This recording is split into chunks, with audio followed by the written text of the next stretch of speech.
نہیں پتا تھا کہ آپ کو نبوت عطا ہوگی. نبوت یا رسالت عطا ہونے کے وقت بھی طبیعت جو تھوڑی ہوتی ہے وہ بھاری ہو جاتی ہے اور کچھ خطرہ سا معلوم ہوتا ہے. جیسے حضور صلی اللہ علیہ وسلم کو غار حرا میں ایسا خوف لاحق ہو گیا تھا، اس لیے اللہ تعالیٰ نے تسلی دیتے ہوئے فرمایا تھا کہ رسول میرے حضور ڈرا نہیں کرتے. یہاں پہ وہی بات بتا رہی ہوں کہ یہاں پہ حضور صلی اللہ علیہ وسلم کو وحی کر کے اللہ تعالیٰ حضرت موسیٰ علیہ السلام کا واقعہ بیان کر رہے ہیں، اور ساتھ آپ کو ان کے ساتھ سملیرٹی بھی ساتھ بتائی جا رہی ہے کہ حضور صلی اللہ علیہ وسلم کو بھی اللہ تعالیٰ نے کہا تھا کہ میرے رسول میرے حضور ڈرا نہیں کرتے، اور یہاں پہ حضرت موسیٰ علیہ السلام کو بھی تسلی دی جا رہی ہے کہ آپ ڈرے نہیں. اور آیت نمبر 11 ہے اللہ مگر من ظلما، من جس نے ظلمہ ظلم کیا، سما پھر بدلا بدل دیا، حسنن حسنم حسنم نیکی سے، بعد بات سو برائی کو، فإنی تو بے شک میں، غفور رحیم غفور ہوں معاف کرنے والا ہوں، رحیم رحم کرنے والا ہوں. جس نے ظلم کیا پھر برائی کے بعد اسے نیکی سے بدل دیا تو میں بخشنے والا مہربان ہوں. اب آیت نمبر 11 میں کہ اللہ کہتے ہیں کہ میرے حضور ڈرنے کی صرف ایک ہی وجہ ہو سکتی ہے، یعنی کہ اللہ تعالیٰ بتا رہے ہیں کہ جب حضرت موسیٰ علیہ السلام اس سام کو دیکھ کر ڈرے تو اللہ تعالیٰ فرماتے ہیں کہ میرے حضور یعنی کہ اللہ کے حضور ڈرنے کی صرف ایک ہی وجہ ہوتی ہے کہ کسی شخص نے واقعی کچھ ظلم کیا ہو، اور ظالموں کو تو ڈرنا ہی چاہیے. اور جو شخص آگے اللہ تعالیٰ بڑے رحیم ہیں غفور ہیں اور وہ بتا رہے ہیں، اللہ ایگزیمپشن دے رہے ہیں، اللہ تعالیٰ رخصت دے رہے ہیں کہ جو شخص ظلم کے بعد توبہ کر لے، برے کاموں کے بعد نیکی کی راہ اختیار کر لے، اپنا طرز عمل بدل لے، تو اللہ تعالیٰ فرما رہے ہیں میں اسے معاف کر دیتا ہوں. اور غالباً اس آیت میں حضرت موسیٰ علیہ السلام کے اس دور کے ایک واقعے کی طرف اشارہ ہے جب آپ نے ان انٹینشنلی ایک قبطی کو نادانستہ طور پہ مار دیا.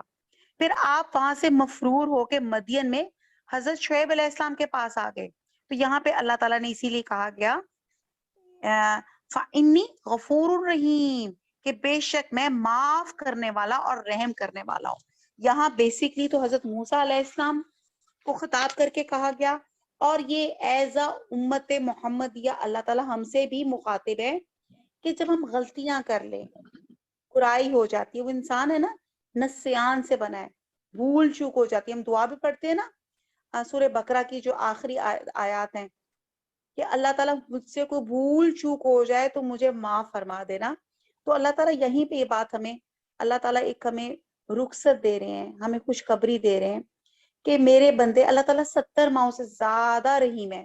میرا بندہ جب توبہ کر لیتا ہے وہ گلٹ محسوس کرتا ہے کہ میں نے کوئی ظلم کیا، ہاں غلطی ہو گئی، انسان تھا کوئی، میں نے انسان پہ ظلم کر لیا، اپنے اوپر ظلم کر لیا. انسانوں کے اوپر تو ظلم آپ کو سمجھ آتی ہے، حقوق العباد میں کمی بیشی، اور اپنے اوپر ظلم کیا ہوتا ہے؟ حقوق اللہ میں کمی بیشی کرنا. یا آپ اپنے نفس کو، یعنی کہ آپ غلط کام کر رہے ہو، آپ غیبت کر رہے ہو، آپ حسد کر رہے ہو، آپ اپنی ہی نیکیوں کو جلا رہے ہو. کہتے ہیں نا حسد نیکیوں کو کھا جاتا ہے. تو آپ اپنے اوپر جو ظلم کر رہے ہو اور اس کے بعد آپ نیکی، آپ دعا اللہ سے مانگتے ہیں اور توبہ تو نسو مانگتے ہیں، تو اللہ تعالیٰ یہاں پہ خوشخبری دے رہے ہیں کہ میں غفور ہوں، رحیم ہوں. جو کوئی ظلم کر لے اور ظلم کے بعد توبہ کر لے تو اللہ تعالیٰ کہتا ہے کہ پھر برائی کے بعد اسے نیکی سے بدل دے تو میں بخشنے والا مہربان ہوں.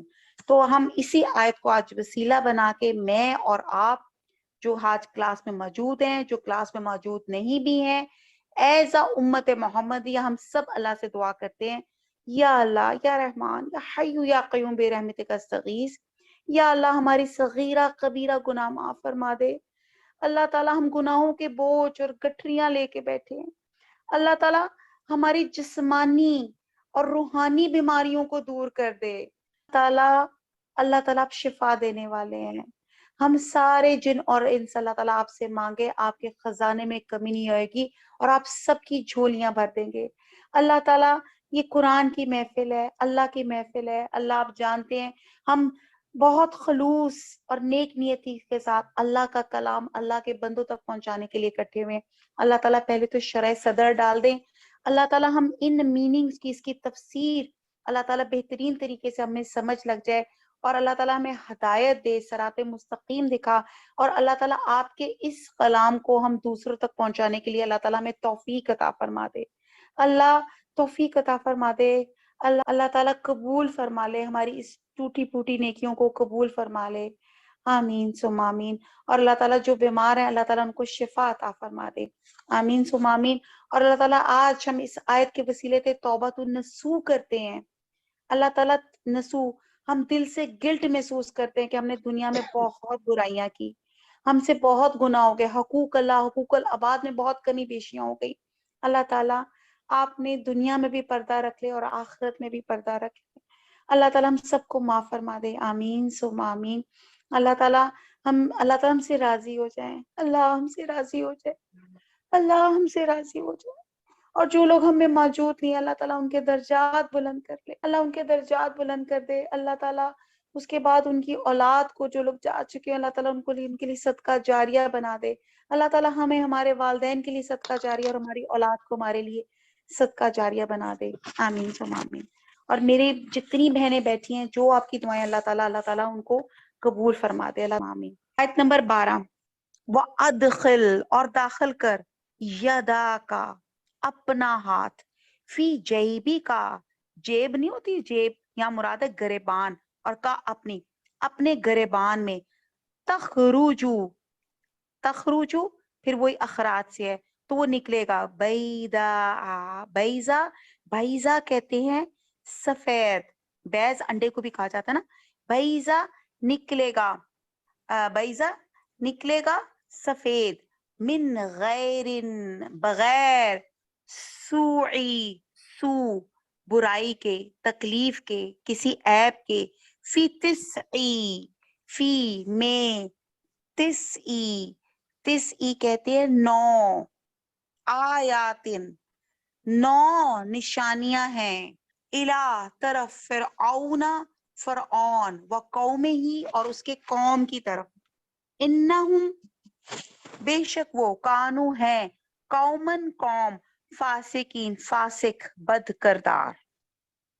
آیت نمبر 12 کا باب محاورہ دیکھتے ہیں، اور اپنا ہاتھ اپنے گریبان میں ڈالو، بے عیب سفید نکلے گا، ان 2 معجزوں کے ساتھ، جو 9 معجزے، یہ 30 لکھا ہوا نا، 30 آیات، 9 معجزوں میں داخل ہیں، فرعون اور اس کی قوم کے پاس جاؤ کہ وہ بد کردار لوگ ہیں۔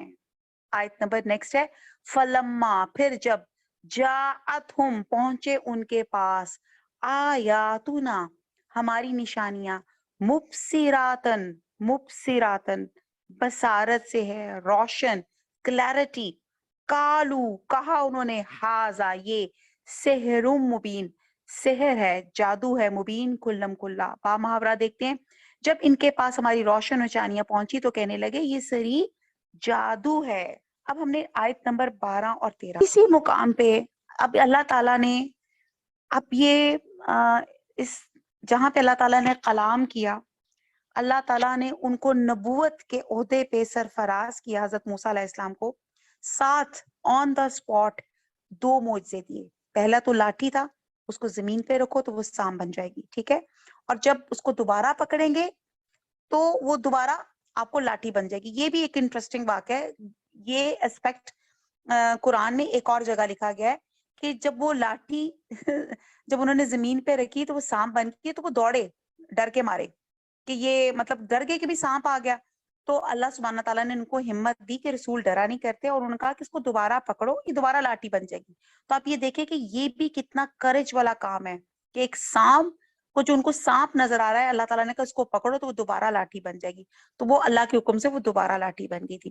اور دوسرا جو معجزہ دیا تھا وہ یہ تھا، اس کو ید بیضا کہتے ہیں، اور یہ اس کی تفصیل بھی بہت جگہ بیان کی گئی ہے، اور جس میں یہ تھا کہ یہاں پہ دیکھیں کلیئر لکھا ہوا ہے کہ وہ ادخل یدا کا، کہ اپنا ہاتھ اپنے گریبان میں ڈالو، اور جب آپ اس کو نکالو گے تو وہ سفید نکلے گا بغیر عیب کے، یعنی کہ وہ چمکتا ہوا، روشن نکلے گا. تو یہ دو معجزات کے ساتھ اللہ تعالیٰ مزید بتا رہے ہیں کہ دو بڑے بڑے واضح معجزے ہیں اور اس کے علاوہ 9 معجزات کے ہیں جو جن کا ذکر ہم سورہ بنی اسرائیل کی آیت نمبر 101 میں ہم کر چکے ہیں.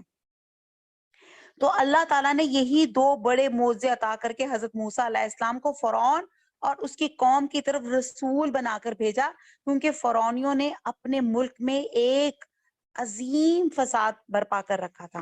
تو جسے پتہ چلتا ہے کہ حضرت موسیٰ علیہ السلام کو جب اللہ تعالیٰ نے نبی اپوائنٹ کیا تو اللہ تعالیٰ نے دو کام دیے. نمبر ایک کہ فرعون ایک ظالم جابر حکمران ہے جو بہت ظلم کر رہا ہے، اس کو اللہ کی وحدانیت کا پیغام دو.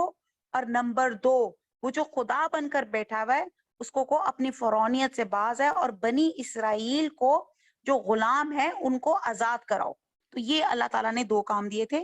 اور ہم دیکھتے ہیں کہ جو 9 معجزے تھے وہ اور بھی جگہ اس کی ڈیٹیل آئے گی، میں صرف جلدی سے یہ بتا دیتی ہوں کیا ہے کہ اس میں ہم نے یہ دیکھا تھا کہ حضرت موسیٰ علیہ السلام کو جو 9 نشانیاں میں سے 2 نشانیاں تھی کہ لاٹھی نمبر 1 جو اسحا بن جاتی تھی، نمبر 2 ہاتھ جو بغل سے سورج کی طرح چمکتا ہوا نکلتا تھا. جو باقی جو 7 نشانیاں ہیں اس میں نمبر جو تیسری تھی جادوگروں کو سر عام شکست دینا. ٹھیک ہے، وہ بھی ہم نے پڑھا تھا، سورہ شورا میں پڑھا تھا کہ جب سب کے سامنے ایک مظاہرہ ہوا تھا اور جب فرعون نے سب کو چیلنج کیا تھا کہ سب اس جادو کا توڑ لے کر آئیں، تو تمام جادوگر توڑ لے کر آئے تھے. اور جب انہوں نے پورے میدان میں لوگ کھڑے جمع ہوئے اور جب انہوں نے اپنے نظر بندی کی اور جب انہوں نے اپنی لاٹیاں یا رسیاں ڈالی تو وہ یوں لگا کہ میدان ہزاروں سانپوں سے بھر گیا. اور جب حضرت موسیٰ علیہ السلام نے وہ لاٹھی ڈالی تو وہ ان کے سانپوں کو نگلنا شروع ہو گئی اور وہ اس طرح انہوں نے شکست دی. اور یہ تیسرا بڑا معجزہ تھا. اور پھر اس کے بعد ہم دیکھتے ہیں کہ چوتھا معجزہ یہ یکے بعد دیگر آیت ہے بنی اسرائیل پہ کہ قحط پڑ گیا تھا. یہ ہم بہت ڈیٹیل سے بعد میں ڈسکس کریں گے اور کئی جگہ آیا بھی ہے، یہ بھی ہم ڈسکس کر بھی چکے ہیں.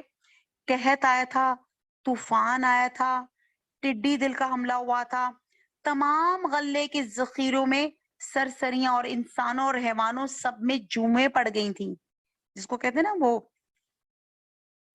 اور پھر 8واں جو تھا مینڈکوں کا طوفان آ گیا تھا اور تیسرا جو تھا وہ خون تھا. یہ ہم سورہ اعراف میں بہت ڈیٹیل سے یہ تمام نشانیوں کے بارے میں پڑھ چکے ہیں.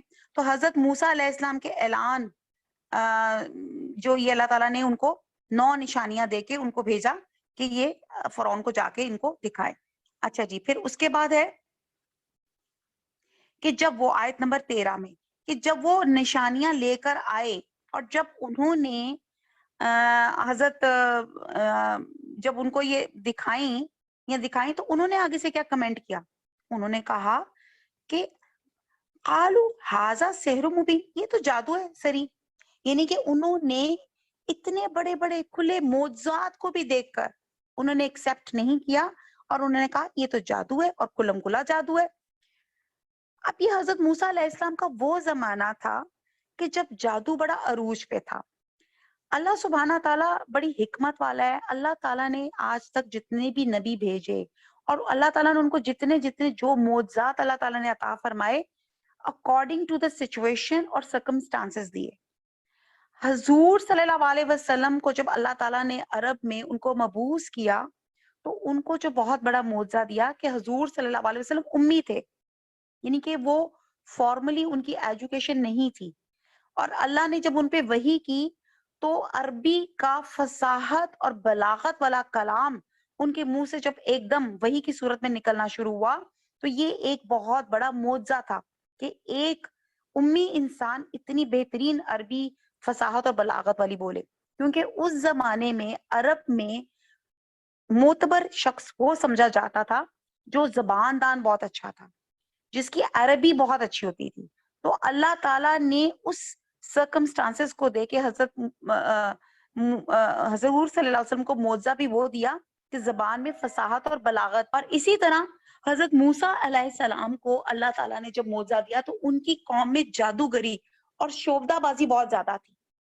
تو آپ کو حضرت موسیٰ علیہ السلام کو اللہ تعالیٰ نے ان کی قوم کے حساب سے وہ چیزیں تھی جس سے ان کی قوم امپریس ہو سکے کہ معجزات عطا فرمائے. یہ جو میں نے بھی 9 معجزات بتایا اور خاص طور پہ یہ جو 2 معجزات دیے. حضرت عیسیٰ علیہ السلام کو جب اللہ تعالیٰ نے مبعوث کیا تب اس وقت ان کے زمانے میں میڈیسن کا بہت رواج تھا. یعنی کہ وہاں پہ معتبر شخص اس کو سمجھا جاتا تھا جو میڈیسن طب کے میدان میں بہت بڑا سمجھا جاتا تھا. تو یہاں بات کی جا رہی ہے کہ تو وہ آپ نے دیکھا ہوگا کوڑی کو ٹھیک کر دیتے تھے, نابینا کو آپ جو ہے اس کو بھی ٹھیک, ان کی آنکھیں جو ہیں وہ بھی لے آتے تھے. اچھا جی, تو یہ اللہ تعالیٰ نے پیغمبروں کے سرکمسٹانسز کے حساب سے اللہ تعالیٰ نے معجزات دی. تو حضرت موسیٰ علیہ السلام کے زمانے میں جادوگری کا بہت زیادہ روب اور دبدبا تھا, تو اللہ تعالیٰ نے ان کے بھی ایک بہترین معجزہ ڈال کے بھیجا تاکہ لوگوں کو سمجھ آئے کہ یہ معجزہ جو ہے وہ جادو سے بہت بڑھ کر چیز ہے اور یہ اللہ تعالیٰ کی طرف سے. اور لیکن جب وہ لے کر آئے تو آگے سے وہ انہوں نے کیا کہا, ہاذا سحر مبین, انہوں نے کہا یہ تو جادو ہے کلم کلا, بجائے اس چیز کو ایکسیپٹ کرنے کے لیے. یہ کہاں پہ ہوا تھا؟ یہ حضور صلی اللہ علیہ وسلم کے ساتھ بھی ایسے ہوا تھا کہ جب لوگوں نے ان سے مطالبہ کیا کہ اچھا آپ نے پیغمبر بنے پھرتے ہیں تو یہ چاند کو 2 ٹکڑوں میں تو تقسیم کر کے دکھائیں, شق قمر کا واقعہ اس کو کہتے ہیں. تو آپ صلی اللہ علیہ وسلم نے ایسی انگلی کو ایسے پوائنٹ کیا چاند کی طرف, اللہ کے حکم سے for the fraction of second چاند 2 ٹکڑے ہو گیا. اور کہتے ہیں کہ وہاں پہ قافلہ آ بھی رہا تھا, ان لوگوں نے اپنی ویژن مطلب انہوں نے آنکھوں سے دیکھا بھی تھا کہ چاند جو تھا 2 حصوں میں بٹ گیا تھا, لیکن اس کے باوجود وہ لوگوں نے بلیو نہیں کیا. انہوں نے کہا جی نظر بندی ہو گئی یا واٹ ایور از. تو یہ اسی طرح کی مخالفت جو تھی حضرت موسیٰ علیہ السلام کو بھی سہنی پڑی. اور یہاں پہ تسلی دی جا رہی کہ ہر نبی نے جس نے اللہ کا پیغام لوگوں تک پہنچانے کے لیے آگے بڑھے ہیں, ان کو مخالفت اور آزمائشیں سہنی پڑی ہیں. آیت نمبر 14, وجحدوا جہد انکار کرنا, جہود سے ہے, ٹھیک ہے, جہد جہود, انکار کیا, منکر ہو گئے, بیہا ساتھ اس کے, وسطی قانتہا.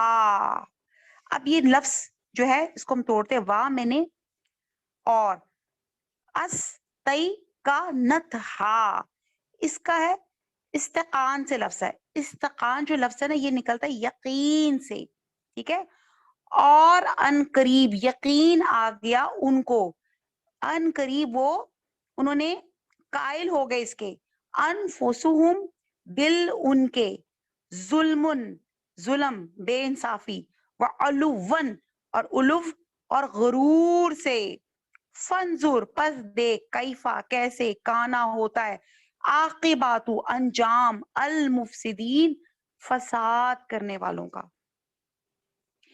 تو یہاں پہ اور بے انصافی اور غرور سے ان سے انکار کیا, لیکن ان کے دل ان کو مان چکے تھے.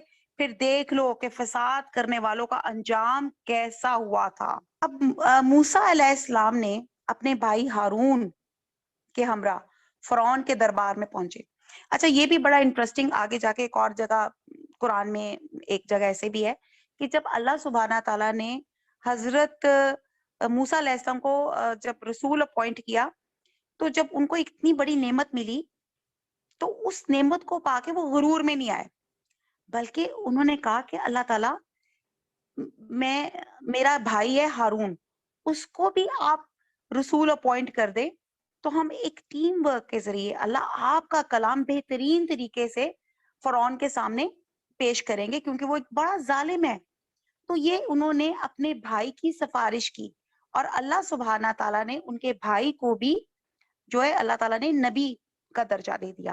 تو جہاں سے ایک ہمیں یہ بھی سبق ملتا ہے کہ جب ہم دوسروں کے لیے اچھا سوچیں گے اللہ تعالیٰ آپ کے لیے اچھا سوچیں گے. ہمارے لیے کیا ہوتا ہے, جب ہم دیکھتے ہیں کہ ہماری دعائیں کیوں نہیں قبول ہوتی یا ہمارے گھروں سے برکتیں کیوں اٹھ گئی ہیں, دا مین ریزن از دیٹ ہم سیلف سینٹرڈ ہو گئے. میں جو کچھ مانگوں گی نا, اللہ مجھے میری اولاد کو یہ دے دے, میرے رزق میں اضافہ کر, میرے علم میں اضافہ کر, میری اولاد کو یہ مل جائے, مجھے یہ مل جائے.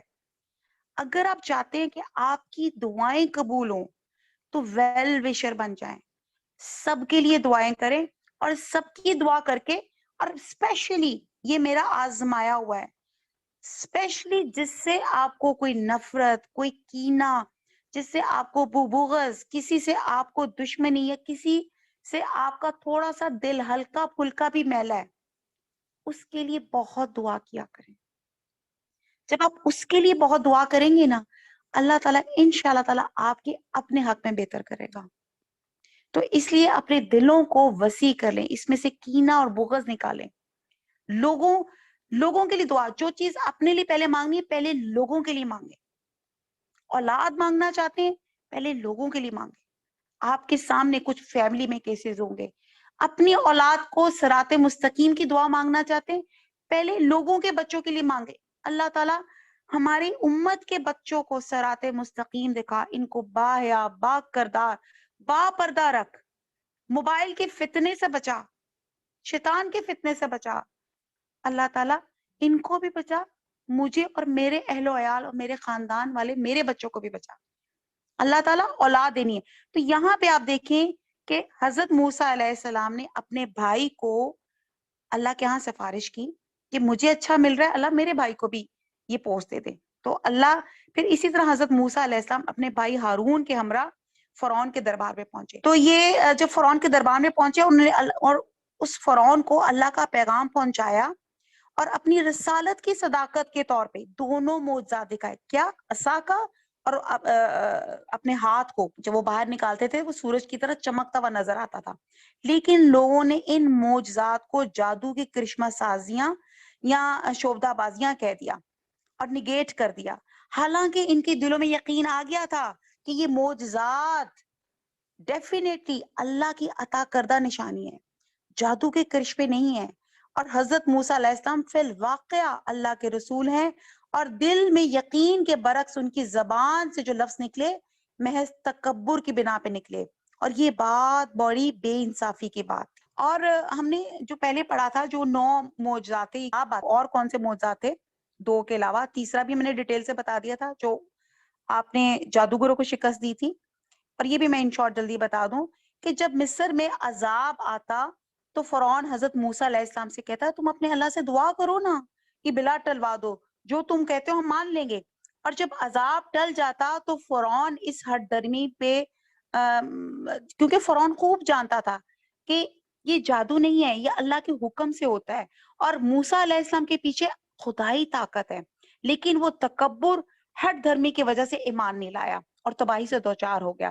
اور کفار مکہ کو بھی یہاں سے فرعون کے واقعے سے سبق حاصل کرنا چاہیے، اور ان کو تلقین کی جا رہی ہے کہ تکبر اور غرور کی سزا بڑی سخت ہے.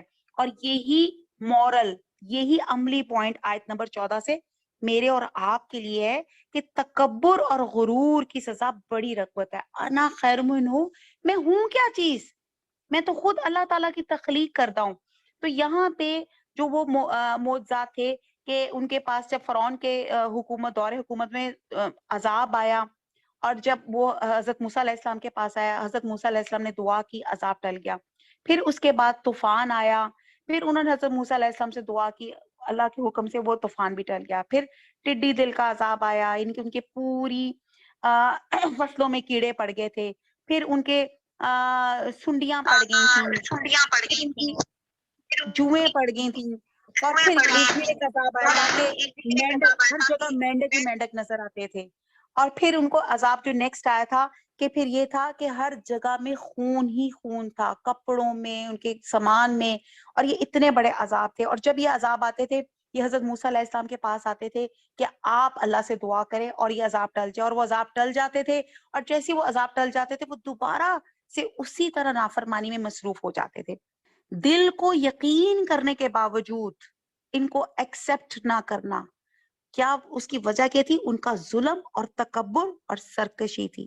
اور یہی بات آج ہمارے ساتھ بھی، ہم بھی بہت سی باتوں کو اللہ تعالیٰ کی مانتے ہیں لیکن اس کو ایکسپٹ نہیں کرتے.